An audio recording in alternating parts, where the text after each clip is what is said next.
Oh my goodness. Okay. They have a fundamental course, 1 day, 3 techniques. It's a scam. That's exactly what it is. We have to explain like this will look awful forever. Right. The first class was terrible. Who was your first trainer? I hated PMU. Let's start there. Did you manage to make this money? I'm going to be great. I'm going to be on a main stage. Do you still get nervous before going on stage? Put some Vaseline on my teeth. What the heck? Yes. Bring me more. Yes. I did microblading on myself 2 days after training. You were doing some more rituals than which that was something that was a problem for me. Because we will talk about it. Yes. I'm not here to just talk to you. I need you to talk to me.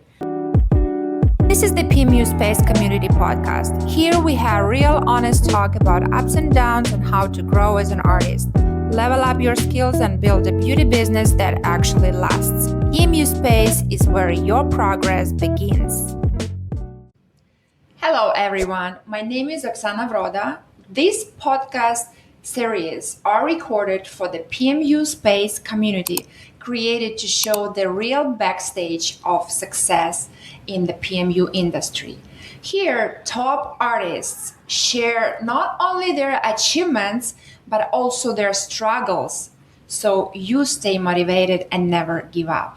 Today, on the PMU Space Podcast, I'm honored to introduce Maya Moore, an international master and trainer renowned for her signature lavish Nano brow technique.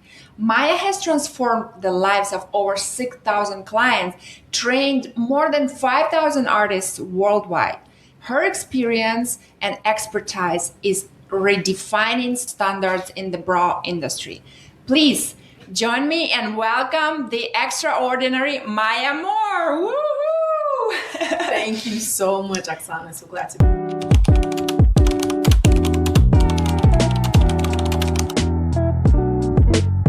be here. Thank you for coming, and thank you. I know how busy you are, and we are literally super happy that we could get you sneak out for a few hours to share your story of success. The point of this podcast is to show the real backstage, all the struggles that we all go through, because sometimes it's hard to go forward. And, we see all these Instagram edited pictures and stories of success and like multi-luxury life of PMU artists. And the beginners and even regular artists are just get demotivated. It's like, how can I get over there?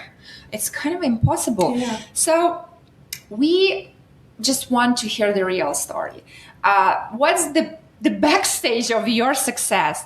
And to warm up a little bit, we prepared the rapid fire questions. Oh my goodness. Okay. Let me wrap my mind around it. Yeah. Okay. It's the warm up. I'm ready. Okay. Ravi or Hanafi? Today, Hanafi.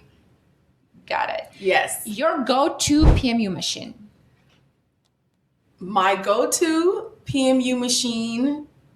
Oh, okay. So I created Zola. I know this is rapid fire. It's just like, we don't care about the long explanation. No, you can So explain. I created the Zola machine. I absolutely love it. It's the only 2.75 stroke length machine in the industry. I have a patent on it. It is very special, unique, excellent for hair strokes, as well as pixel powder brows. Okay, that being said, I do recognize that things have changed in the industry and there are new innovations all the time, which is why I'm working on creating a multi-stroke Zola machine. But currently, the machine that I'm using is a multi-stroke machine by Biomacer. It's the U1, and it's their Pro Edition. And we've been working together, and it's actually a More Beauty Love version with my 2.75 stroke length incorporated in the machine. Okay, so when is the launch? It will be very soon. Okay, We're coming super months. excited. Yes, it's coming this year for sure. We're trying to get it before like Black Friday, before November. Yes. Really excited. You're better. Okay, we are excited as well now. Instagram or TikTok? Okay, if I want to learn a recipe, I go to TikTok. YouTube. Well, TikTok, I get some amazing quick recipe ideas on TikTok, as well as testing out products. But if I'm looking for content and inspiration from artists, Instagram. How about like in terms if we talk about the PMU artist growth, like what's better to use? Your perspective. Instagram is gonna give you a lot more education. I feel like TikTok is great for really fast, Fun stuff. a lot of entertaining fun. You're not getting as much in-depth education in PMU or just in general. It's a lot of influencers, people telling you, oh my God, this product worked for me. Or if you want something really quick, here's what you do in 3 seconds or less. It's that. And so it's harder for you to absorb, a technique. Instagram has now increased the time lengths on a lot of their videos. So it gives you a little bit more time to process information. Okay. So, yeah.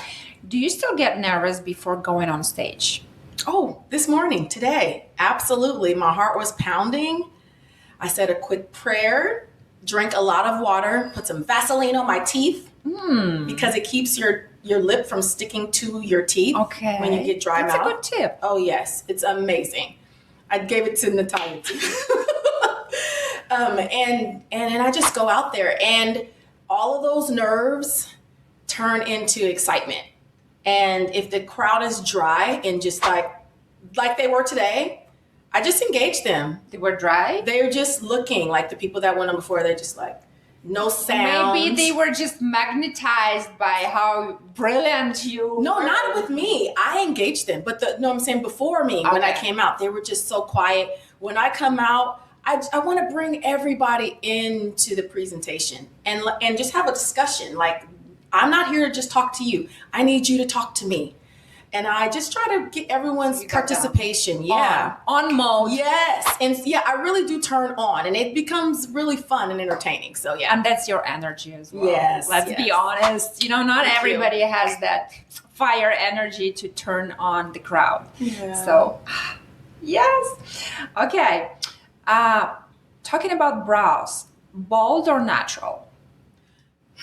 Natural. Okay. The reason I said, because I was thinking about my past. We all came from bold. Well, I came from bold. Here in America, everything used to be bold, long lasting. It needs to last 5 years, And 10 still years. some want it. Like literally. I'm trying to I'm fighting with that every day. Yeah. Well, your mature clients, they want it, They want it to last until they go out of here. Like They want to see it. They need to see They want to it. be able to see Yes, it. so it's understandable, but the younger you are, the softer it needs to be because if you're going to have these techniques on your face for years to come, it's going to age poorly. And first of all, I think that it's our responsibility to educate them because they don't know. They just come, they trust us, they pay us money, and we have to explain like this will look awful forever. Right. And this will not last forever, but it will be natural. Yes. It will enhance your face and your frame, your eyes. Right. I show them a lot of photos because sometimes people hear what you say, but they don't process it. And they don't really care. Exactly. You show them a photo. And your natural vision is different to what they think is natural. Yes. And then it's like, but it was supposed to be natural, but it is natural. It is. But for me, it's like it's like you can't even see it. Right. You know. And they're like, oh, I need more powder. Give me some more. I'm still filling it in. So you're like, oh, okay. Yeah. It's hard. And It's we hard. will talk about it. Yes. Okay, what is your daily must-have ritual? My daily must-have ritual. Oh, goodness. Okay. I have to read my Bible. I read my Bible every morning. Guys, thank you so much for watching this podcast. We put our heart and soul into it to make it interesting and motivational for you. Please give us your support, like and follow so more artists can see it. Thank you in advance. Love ya. And I drink water, hot water with lemon and cayenne pepper and ginger every morning. Helps to boost the metabolism, jumpstarts my day. And I take sea moss. Like I have this whole ritual. I am mid-40s now. I'm 46. Jamar, my husband, he says, that is not mid. You are late 40s. I said, I'm a mid. I'm going to hold on to mid 40s. Don't tell us you're 46. Yeah, I am. And I've embraced it. It's just... You're doing some more rituals than which... I feel it. There are some secrets behind. I eat very well. I take sea moss. I do all these different things. I have my multivitamins, and You take care of yourself. Yes. I never worked out though, so I'm incorporating that. I'm trying to do some Pilates and weight training, and so yeah. But that's my routine. That's the secret. I try not to go on Instagram anymore. That was something that was a problem for me because I have ADD, so I will go on there and I'll forget what I was even looking at, and I'm just on there for hours and hours, and it's like, I gotta go to work. And that's not only your people are like that. It's hard. So, and especially in the morning, and the moment you take, maybe there are like important messages or something, and that's it. And it's like, oh, boom, 2 hours are gone. What the heck? So easy to get caught up, right? Sucked in. Yeah. So yeah, I have to be careful. Yeah, I got you. The bravest thing you've ever done? The bravest thing I've ever done is... That's an excellent question. I've done so many brave things. Name it. We take all your brave things. Okay, one of the bravest things that I had to do was learn the power of no. Because it's hard to say no. I grew up, the way I grew up, I was really... not a pick-me. They have this term called a pick-me now, which is supposed to be a bad thing. But I wanted to be accepted. And in the permanent makeup industry, I was always trying to prove myself. Like, I'm going to be great. And, your work doesn't look good. But I'm like, I'm going to be great. I'm going to be on a main stage. Everybody's going to know my name. I'm going to do something spectacular in this industry. But I didn't know where to begin. I didn't even know people knew who More Beauty Love was or what that page was. But I really wanted to be accepted. And because I wanted to be accepted so badly, anytime someone would speak to me, oh my God, we want you to do this. We want you to represent this product. We want you to fly to Brazil. We want you to go to Africa. We want you to go to Rotterdam. We want you to go to Germany. It's like, yes, yes, yes. Yes, bring me more. Yes, yes. We want you to represent this product. And my husband was so helpful because he told me, he's also my business partner, his name's Jamar, you can't do all of that. How are you going to sleep? How are you going to go to Europe? I don't need to sleep. Right. Who needs to sleep? Who needs to eat? How are you going to go from Europe and then go to, 1 Brazil. week and then go to Brazil in 2 weeks? You cannot do it. Like, you have to say no to these opportunities. If it's meant to happen, it will come back around. And so trusting in that and then having to say no and hoping that they still, care enough about my skill that they'll circle back next year. It's like, it's a gamble. And in some cases that didn't happen. In some cases it did. And actually the second opportunity was a better opportunity for me. But you don't know that if you're accepting everything that comes to you, and your sanity matters.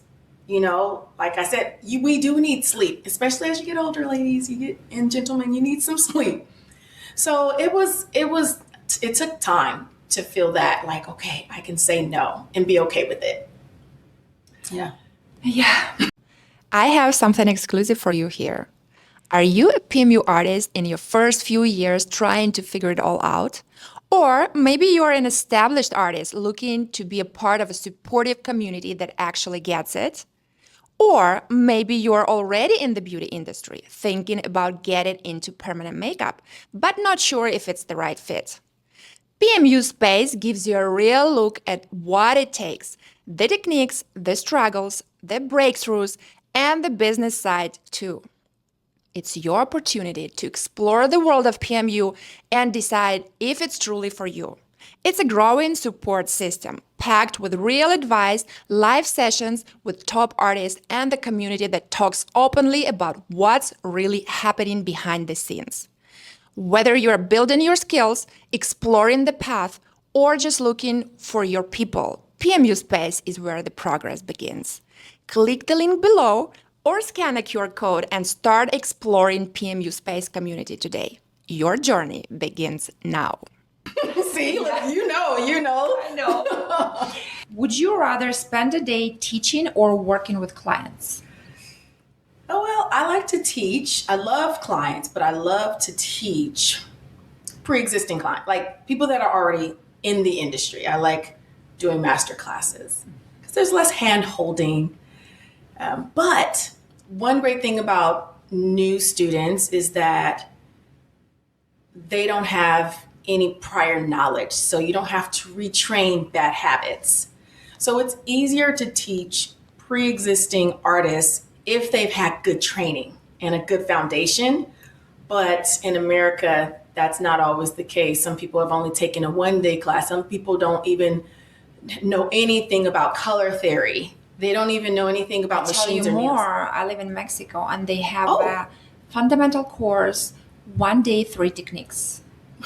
Yes. I've seen 1 day 5 techniques, 4 techniques plus removal. Oh, it's my gosh. It's impossible. It's impossible. But you don't know that as a consumer, as someone who, well, in America, I don't know in Mexico if this was a big deal, but here a lot of people were promoting 6 figures in 1 year, like learn microblading, learn microshading. It is.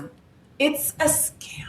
That's exactly what it is, because there's no conceivable way to learn even one technique in 1 day. And unfortunately, those girls or boys, they don't know that it's impossible. It's like, 1 day and then I make money.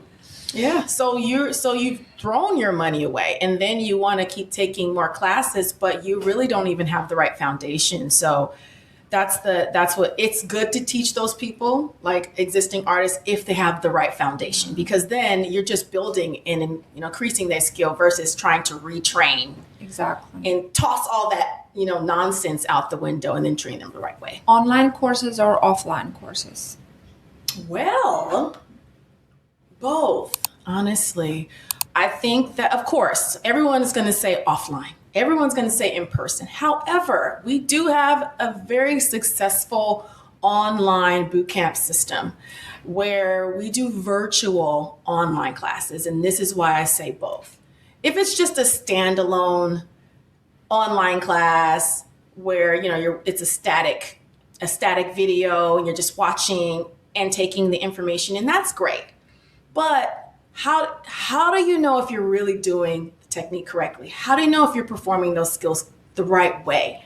So in our virtual boot camps, it's still online, but it's virtual where I'm live. I watch your hand movement. Okay, so it's like basically the live stream thing. Yes. So I have a camera that's focused on the hand. They have 2 devices. So they have a face to camera, and then they have one that's pointing at their working hand on the inside, not the outside.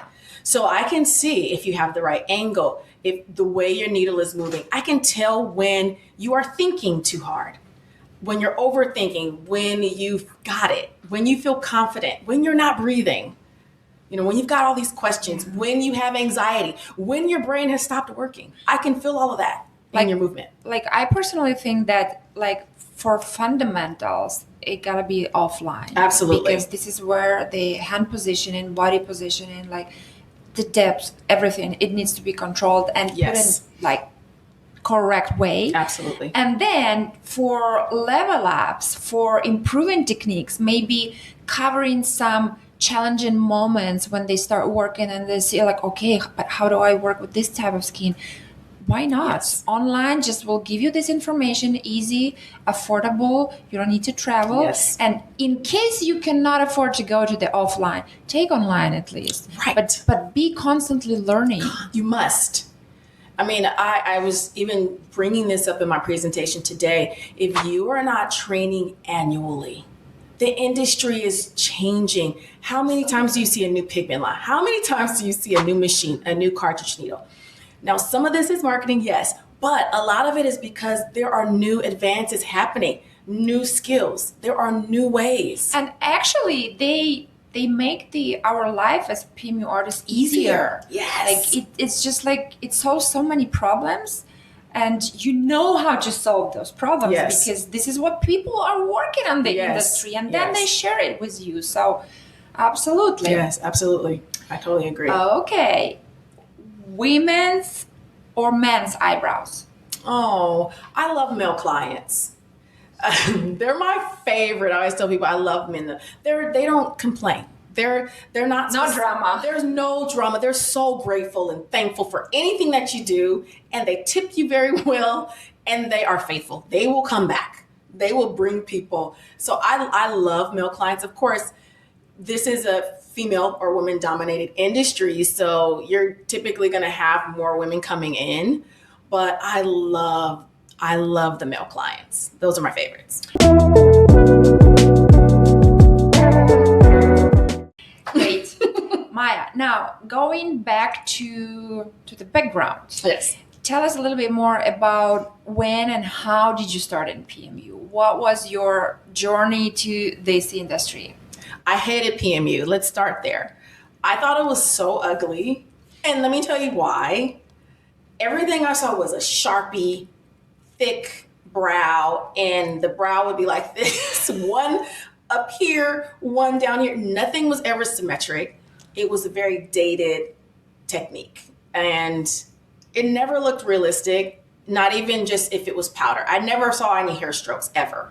I've known of the industry for, decades, but I never thought it was something that I'd ever be interested in. I've got a bachelor's in marketing and communications. And when I got in the corporate world, I was like, this is not it for me. Then I started in aesthetics in 2003. Loved it. I cried the first day, like, this is where I'm supposed to be. I found my group. So happy. So I've done brows since I was 17. I love this whole beauty industry, right? But at that time, this predated social media, really. So you don't make the kind of money that you can make now. You couldn't charge the way that you can charge now unless you were in like New York or LA, and I'm in San Francisco Bay Area. So it's a very different crowd. So when I started in permanent makeup, it was after years of doing facial. You got a facial client, then you have a lash client. Oh, then you got to do some bridal makeup. Oh, then you got to do another brow waxing. Oh, someone over here, they want product. So you're jumping, bouncing all over the place. I was tired. I was getting burnt out. I loved it, but I was getting burnt out. So a friend of mine told me about this industry, microblading. She told me about microblading, and she said, why aren't you doing this? And I'm like, what is it? What are you talking about? She's like, you need to be doing this. And so I ran to my husband. And I'm like, I need to be doing this. And when I did the research, what was promoted then is, oh, it'll fade in 12 months. It only lasts 12 months. And we're talking about what year? This was 2015. Mm-hmm. Yes, you remember that? So it was like, oh, microblading, the strokes will fade after a year. Still the microblading. And nobody was talking about powder brows at that point. It was just all microblading. Because it was Sharpie brows. Yes, right. Everything, all the powder was ugly. It was like, we don't want to discuss that. Everything was just the natural. You want natural hair strokes. And so that was what I learned. I took a 2-day class. Came to my husband. I told him that this is the path that I need to take. This is where the beauty industry is going. This is going to be life-changing for our business. He didn't believe me. He told me I needed to get a list of 30 people. No, he said an interest list. That's what he said. You got to get an interest list because I need to know if this is worth investing. This was our first year of marriage, humble beginnings there. It was a $2,000 investment for 2 days. So just to let you know where I came from, a 2-day class. And I got an interest list of 30 people. So he's like, okay, we can do this. And the first class was terrible. It was so bad. But because of what? Okay, let me just give you some perspective. Please. My first class, this was color theory. Light brown for white people. verbatim, I'm telling you, this is what was told to me. Light brown for white people, medium brown for Latin women, and then for Black and Asian, use black and add red. Okay? I was going places with that, big places. I was going to be at the top of the industry in no time with that information. Right? It's like, who was the trainer? Who was your first trainer? I don't even know her name. I deleted from my mental Rolodex. Like, it was a local training studio. And in hindsight, I realized what had happened. They were a permanent makeup studio or a training facility. And they probably gotten a lot of calls like, oh, microblading. Do you do microblading? Do you offer microblading? Because when I called them the first time, they didn't offer a microblading class. They called me back and said, oh, we have a microblading class now that we want to, and this was like a couple days later. We have a microblading class now that we want you to sign up for, $2,000. And it was a better option than the class I was going to take, which was $1,800 for 4 hours. This is what was out there. And once I read the fine print and realized it was only 4 hours, I was like, no, this is not, how am I going to know how to cut skin? And we have it 2015? This was 2015. So the class, I didn't take it until 2016 though. But so when in this 2-day class, I pay for to work on a live model. And when we get there on day 2, first, when we get there on day 1, and I'm like, well, how do you draw the brows? How do you map them? She says, all you do is go this, this, this, and then you go that. Okay, let me do it again for you. And I pulled out my iPad because I'm like, this is crazy. Okay, let me record this. I've since deleted it. But it was like, you go from here, here, here, and then you connect this line all the way across the bottom. And there you go. That's all you do. So when I first started working on clients, the tails were always like so far down because I'm trying to get the points to connect, and they wouldn't connect until they were all the way down here or all the way up there. It was terrible. Oh my God. Oh my God. If you go back on my Instagram and just scroll forever until you get to 2016, everyone had long tails. So but your clients were happy, or they were like, they loved it. Okay. They loved it. It was bad though. I mean, I'm a real good convincer, so I'd be like, you look good.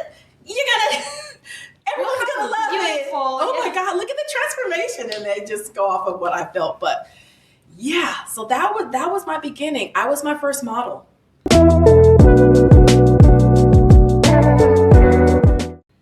And then you started to practice? Yeah. Or you started to work straight away? So I was my first client. I did microblading on myself 2 days after training. Yes, because I needed to know what it felt like. I didn't work on anyone. How was I going to take a client? How about your husband?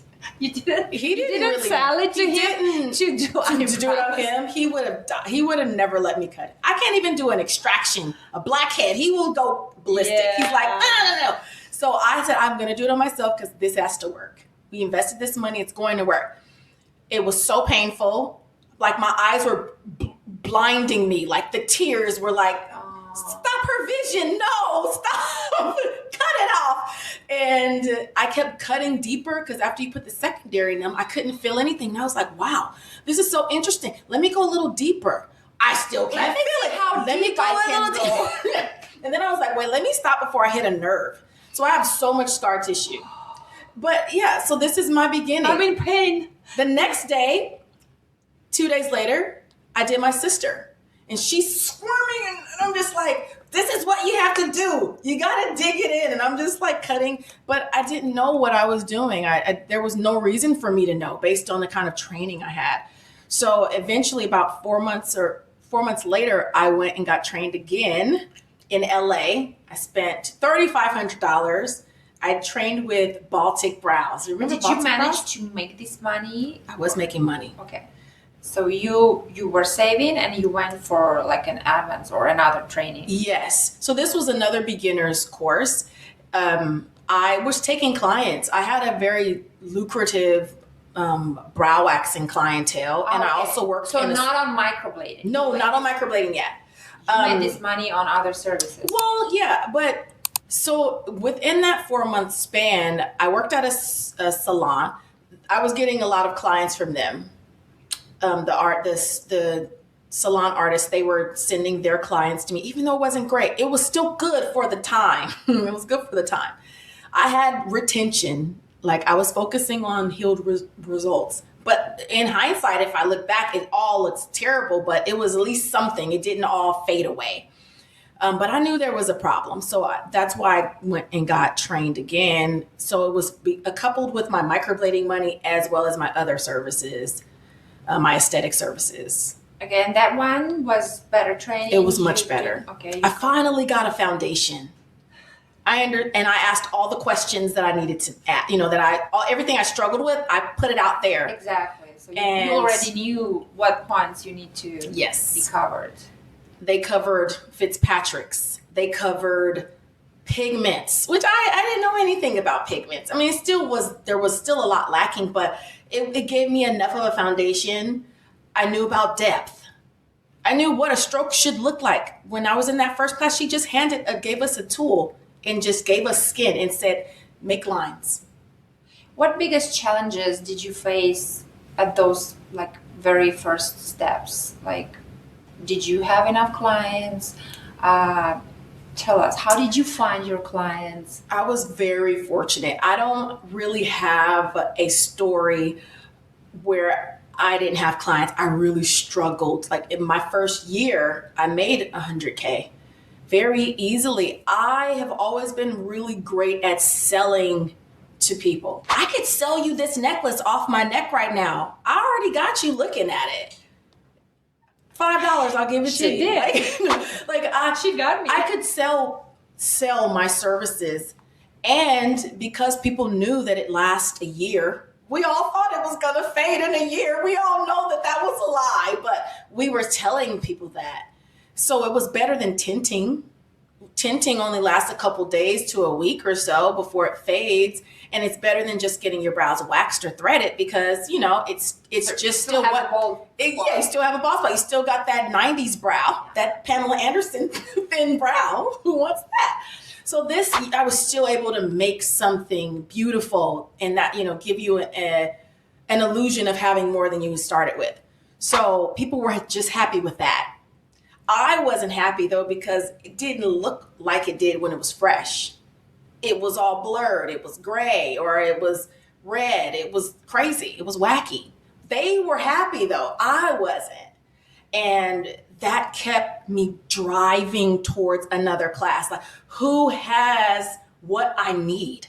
I learned Nano a year later. In 2017, I took my first machine hairstroke class. I was just and I had a lot of European inspiration. The only person from South America that I really looked at was James Olaya, amazing artist. He's out of Brazil. I was like, I need to be like that. How can I get like that? How can I get my work in fee brows? Okay, everyone knew about fee. How can I get those S-curved strokes? How? And I worked hard. What was this turning point when you suddenly became famous? Wow, when people found out about you, massive. Yes. So I started in microblading, but I said I got my nano training in 2017. 2017, jumping into nano brows or machine hairstroke brows, that was the turning point for me. I knew there was something special about machine hair strokes because of all the things I heard. Better retention. It isn't as traumatic to the skin. We didn't know anything about pigments though, and so there's a whole story with that. We're not going to get into that today. We could be here all night. Slumber parties. Talking about another episode. Episode 2, 3, 4, 5. But so nano brows, and then really I worked on all Fitzpatricks from 1 to 6. Most of my clients actually were Fitz 1 through 3. There weren't as many women of color or 5 and 6 darker skin tones because historically that wasn't something that women that were my complexion or that looked like me did. In Europe, very popular. In Asia, everyone, in Mexico and in Latin America, very, very popular. So those people were the ones that were looking for me. And once people in my area, a lot of the community found out that this was a technique I was offering, they started getting it done, and floods of them began to come in because, again, this is the first time we've ever seen techniques like this. And they didn't heal well at first. Okay, but what was so unique? You said that there were still already artists that were doing hair strokes with the machine. No. There were not any artists in California. Okay. No, I mean in the world. Why would they come all the way to see you? Because they're in California. So even though people were doing them in other countries, the people who are in America, they were not that good. This is true. No one was really that good. I mean, there were a few. Let's be honest. Everyone can look back. We were good for the time. Thankfully, we've all gotten better as the techniques and the skills have advanced. But back then it was good. It was decent. We were great for that time. But in America, it was new. It was like no one knew about machine hair strokes. No one was doing it. Maybe one person, Mary Richardson, or two people. But it was very foreign. Microblading was becoming more popular. And everyone was getting, over time, bad results from that, right? And I'm not against microblading. I actually still do it. I have a very unique and specific technique when I do it. It's only one pass. We're not giving you any more. Very few people know how to do it. Yes, it's an advanced technique. Can I say that? Microblading is advanced. Beginners should not be learning microblading. And the answer to this question, as well as many more, you will find out joining PMU Space Community. So click the link below and see you there. Oh, by the way, PMU Space Community is all you need as a permanent makeup artist in one place. We have courses from world-renowned PMU experts sharing their secrets and tips of award-winning techniques. We have downloadable materials and client forms. All you need, just put your logo on it. Anonymous questions and Fix My Work section will give you personalized feedback from world experts to cover your painful spots. Monthly webinar sessions from the tops of PMU industry will give you more insights on how to grow in the PMU. Here we also discuss news and novelties of the PMU market. We have challenges that make you grow and monthly PMU box raffle. So click the link below and join this amazing community where we help support and grow together. See you there. I don't know if I can say names. You should. But do you really want my review? Because it's not good. What brings you most income out of all this? Which is what made me famous. Where are we going? I'm just going to be very transparent about that. Which is still sometimes a struggle. You have to bust your butt. I sometimes feel sorry and super sad for those who are just beginning. Yeah. And don't tell anyone I did these brows. What was your personal biggest struggle? I'm not really an artist. Have you ever paid to be a speaker? Let me have a sip of water. Yes.